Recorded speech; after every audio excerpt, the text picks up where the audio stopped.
Tim Liputan Bogor kali ini berkesempatan mengunjungi situs sejarah Islam, yaitu Makam Raden Saleh. Makam Raden Saleh terletak di Jalan Pahlawan, Bondongan, Empang, Bogor Selatan. Beliau adalah seorang maestro seni lukis dunia dari Indonesia, kelahiran 1814 yang telah menghasilkan banyak karya fenomenal semasa hidupnya. Karya yang bernilai tinggi pernah dibuatnya. Lukisan dengan makna yang dituangkannya yaitu lukisan yang menceritakan penangkapan pangeran Diponegoro. Makna yang menggambarkan dan menjelaskan bahwa Raden Saleh tidak menyukai penindasan serta sangat mempercayai idealisme, kebebasan, dan kemerdekaan. Raden Saleh itu pada awalnya itu kita cerita tentang sejarah si makamnya ya, bukan sosoknya ya. Jadi makam Raden Saleh itu awal ditemukan itu pada tahun 1923 itu oleh Pak Adung Wiraatmaja gitu. Jadi kebetulan itu Pak Adung itu masih kakek saya. Pada saat itu beliau sedang membersihkan lahan ini. Jadi lahan ini disebutnya kan dulu kebun gede. Di Bogor itu ada kebun gede itu di sini. Itu jadi area ini tuh yang masih penuh dengan pohon dan rumput alang-alang tinggi karena dia merasa gerah di lahannya, dia masih berantakan gitu ya, dia bersihkan. Pada saat dia membersihkan alang-alang itulah dia menemukan makam. Ada beberapa makam di sini termasuk makam Raden Saleh yang dia lihat itu karena ya memang ada nisannya, waktu itu nisannya masih marmer lah. Setelah membersihkan itu, menurut cerita beliau itu kedatangin Kemimpiin juga. Jadi kedatangan sosok beliau Raden Saleh bahwa dia memperkenalkan diri dan menyatakan minta dirawat baik-baik makamnya. Itu cerita versi dari pengurus di sini. Dulu itu di sini ada kurang lebih sekitar 33 makam sebetulnya. Nah, setelah dipugar sama Bung Karno pada tahun 1953 dengan arsitek waktu itu adalah Fredrik Silaban, itu ada beberapa makam yang dipindahkan atau digabungkan menjadi satu. Gitu. Jadi sekarang yang tersisa kurang lebih sekitar 14 makam termasuk makam Raden Saleh. Nah, lahan ini kebetulan masih lahan dari keluarga, tanah wakaf dari keluarga Raden Panuripan. Jadi di sini juga ada makam Raden Panuripan. Selain Raden Saleh dan istrinya Raden Ayu Danudirjo, itu ada makam Raden Panuripan.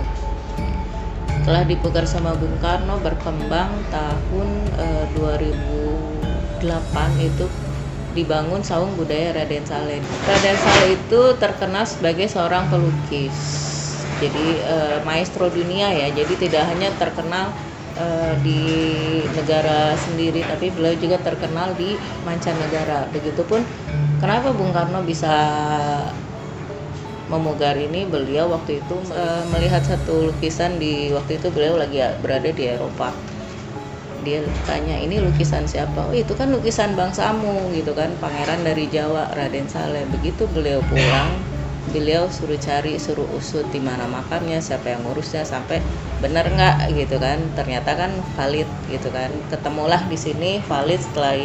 Setelah diselidik siapa yang ngurus, Pak Adung. Siapa itu Pak Adung gitu kan. Kebetulan waktu itu Pak Adung masih sebagai seorang jaksa.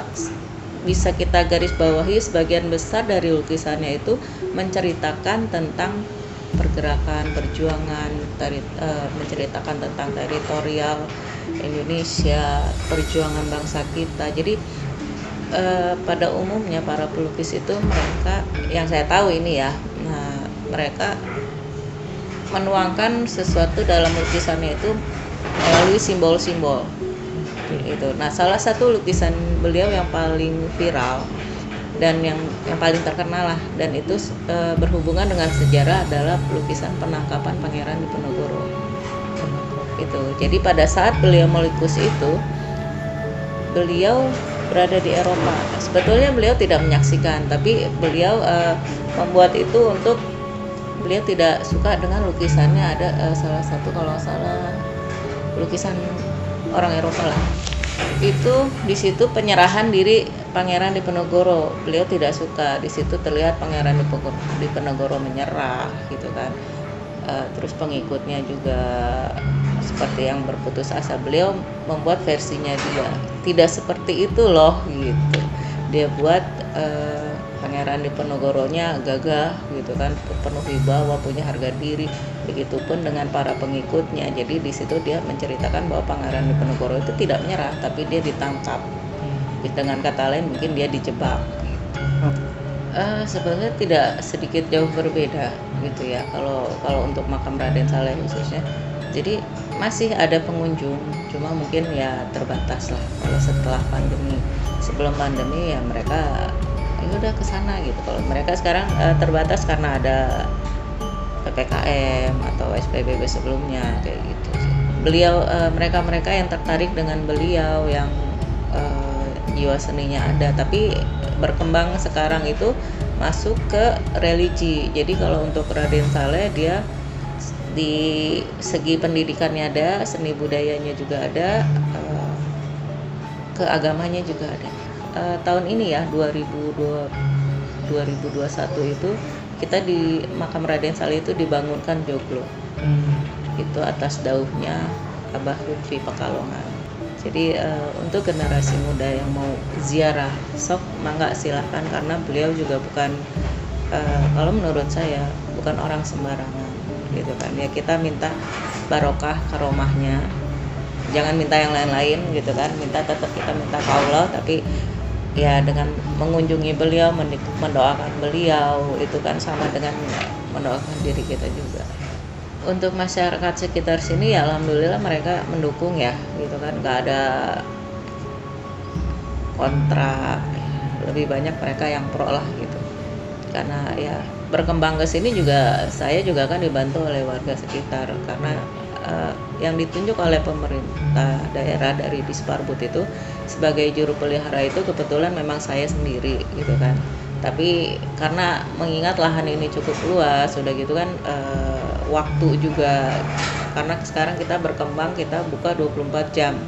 Jadi karena banyak juga peziarah-peziarah itu yang datang malam. Jadi saya minta bantuan dari rekan-rekan di sini, ya alhamdulillah mereka mau. Jadi total sekitar pengurus itu ada 7 orang lah kita di sini. Kalau untuk pemerintah, jujur aja itu ada honor untuk juru pelihara. Nah itu yang kita olah untuk pemeliharaan, karena kalau untuk pemeliharaan kita harus pengajuan. Jadi ya kalau kita berhubungan dengan pemerintahan ya ada prosedur yang harus kita penuhi dulu lah gitu. Misalkan kayak statusnya apa, walaupun kita udah statusnya udah tingkat nasional, tapi ada apa ya kalau kata administrasinya lah. Ya kita sama-sama menjaga, karena ini kan peninggalan juga situs. Ya sekarang karena berubah menjadi situs yang harus kita jaga gitu kan, ya sama-sama menjaga bagaimana baiknya. Ya lebih diperhatikan aja sih, nggak hanya di Raden Saleh aja, banyak situs-situs yang lain yang butuh perhatian gitu. Kalau di sini ya masih ada orang-orang sekitar yang masih membantu gitu kan. Tapi kalau situs-situs yang lain ya mungkin masnya bisa bandingkan dengan situs-situs yang lain, tempatnya seperti apa sih, nyaman gak sih kalau dikunjungi, ya seperti itulah. Karena kita kan program pemerintah sekarang itu mau mengangkat para wisata, baik itu wisata religi atau wisata-wisata yang lain, ya dibenahi aja gitu. Kita sama-sama lah gitu.